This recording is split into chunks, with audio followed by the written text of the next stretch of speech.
বিকেলের নাস্তায় অথবা মেহমান আসলে এ ধরনের একটা নাস্তা রেডি করে দিলে কিন্তু মেহমানরাও খেয়ে খুশি হবে এবং ঘরের হোস্টরাও খেয়ে তৃপ্তি পাবে। আসসালামু আলাইকুম ভিউয়ার্স, কেমন আছেন সবাই?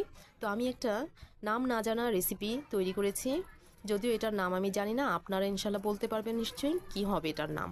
তো আমি এখানে করার জন্য এখানে কিছু উপাদান নিয়েছি।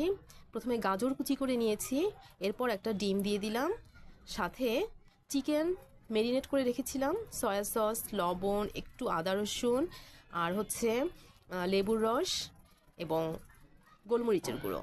তো এগুলো দিয়ে আমি 1 ঘন্টা মাংসগুলো মেরিনেট করে রেখেছিলাম। এখন সেগুলোকে কাঁচামরিচ, লবণ, ডিম, গাজর, আর এখানে আমি আরও দিচ্ছি ময়দা দিয়ে দিব 3 বা 4 টেবিল চামচ দিয়ে এগুলোকে ভালো করে ঘুটে নিব, ভালো করে মিক্স করে নিব।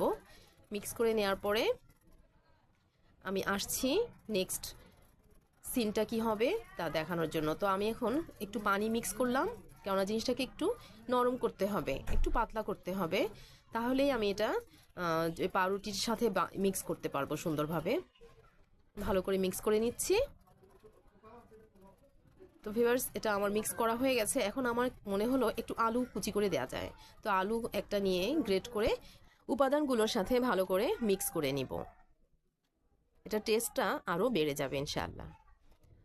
তো ভিউয়ার্স, আপনাদের উপর ছেড়ে দিলাম আমি এটার নাম কি দিব। তবে নিশ্চয়ই অবশ্যই এটার ভিডিও শেষ করার পরে আমি এটার নাম ঠিক করে দিব, কারণ এটার নাম আমি রেডি করিনি, নিজে থেকেই রেসিপিটা তৈরি করেছিলাম। তো এখন আমি পাউরুটি মাঝখান থেকে 3 কোণা করে কেটে নিয়েছি, আর এই উপাদানগুলো মিক্সচারগুলো দিয়ে দিচ্ছি পাউরুটির উপরে। এই জন্য একটু পাতলা করে নিয়েছি, যাতে ভালো করে পাউরুটির সাথে মিক্স হয়ে যায়, লেগে থাকে। তো একটা রেডি করে ফেলেছি, আর একটার মধ্যে দিয়ে দিচ্ছি।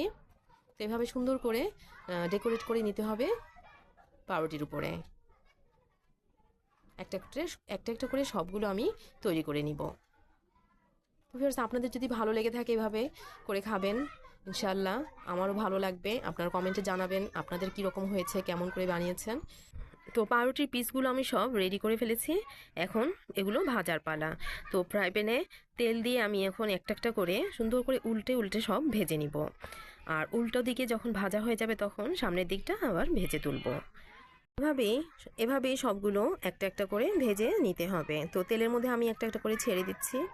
আমরা আসলে সাধারণত নিজেদের আইডিয়া থেকে কিন্তু অনেক কিছু রান্নাবান্না করতে পারি, কেননা আমাদের রান্না করতে করতে এমন একটা আইডিয়া হয় যে নিজে থেকেই কিন্তু বিভিন্ন জিনিস আমরা তৈরি করে নিতে পারি, অন্য কারো কাছ থেকে তেমন একটা দেখার দরকার হয় না।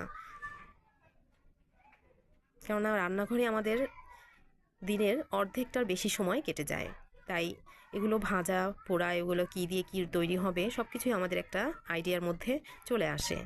তো এই ধরনের নাস্তা বিকালে অথবা মেহমান আসলে তাদের সামনে পরিবেশন করলে কিন্তু বেশ ভালোই লাগে খেতে, এবং দেখতেও ভালো লাগে পরিবেশনটা, আর খাইয়েও তৃপ্তি পাওয়া যায়।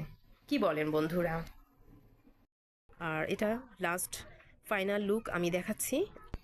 তো ফাইনালি আমি এটার নাম ঠিক করে ফেলেছি, এটা হচ্ছে চিকেন ফ্রাইড স্যান্ডউইচ।